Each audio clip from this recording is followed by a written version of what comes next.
सभी का स्वागत है हमारे चैनल में फियर इज बैक।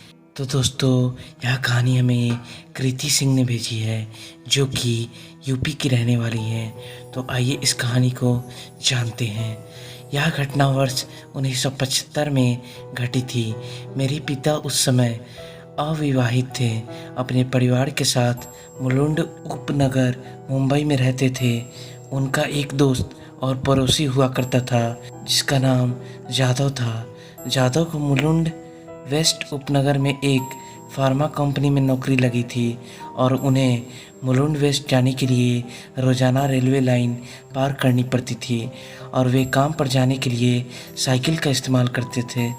एक रात जब जादव अपनी शिफ्ट पूरी कर करीब 1:15 बजे घर लौट रहे थे तो उनका सामना एक अजीबोगरीब चीज़ से हुआ।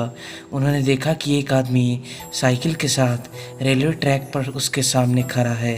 यह शख्स क्रॉसिंग की सड़क के उस पार साइकिल लगाकर पूरे क्रॉसिंग को रोक रहा था। जादव ने इस आदमी को देखा लेकिन उसका चेहरा नहीं देख पा रहा था क्योंकि वह आदमी जादव से दूर था। पहले तो जादव ने उस व्यक्ति को अपना रास्ता छोड़ने के लिए कहा लेकिन उधर से कोई जवाब नहीं आया। पहले तो उन्होंने अच्छे से उस आदमी से अनुरोध किया लेकिन उसके अनसुना करने के बाद जादव ने आदमी को ट्रैक छोड़ने के लिए मनाने के लिए अभद्र भाषा का इस्तेमाल करना शुरू कर दिया लेकिन फिर भी कोई जवाब नहीं आया। अंत में जादव ने कुछ शारीरिक बल का उपयोग करके उस आदमी को छुटकारा पाने का फैसला किया।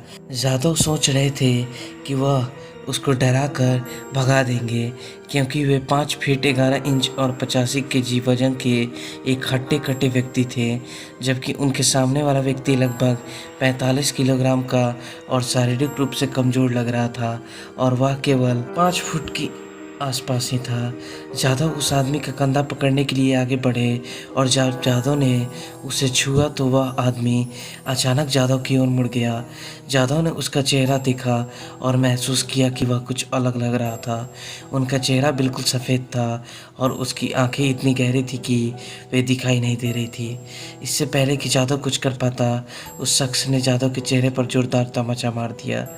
थप्पड़ इतना जोरदार था कि जादव 5 फुट पीछे ज़मीन पर गिर पड़े।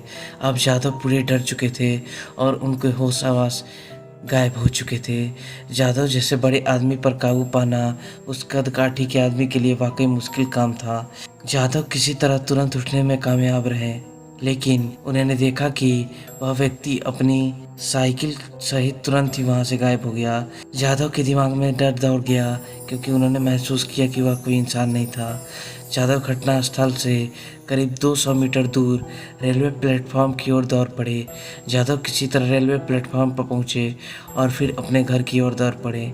उस रात से जादव को 1 सप्ताह तक तेज बुखार के साथ साथ पेचिश भी हो गई।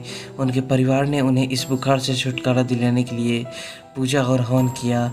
जब जादव पुणे में रहते थे, उस घटना के लगभग 8 साल बाद भी जादव को वह रात आज भी याद है। उसके बाद से जादव रात में कभी सफ़र नहीं किए और अभी भी कोई छोटी सी बात पे डर जाते हैं।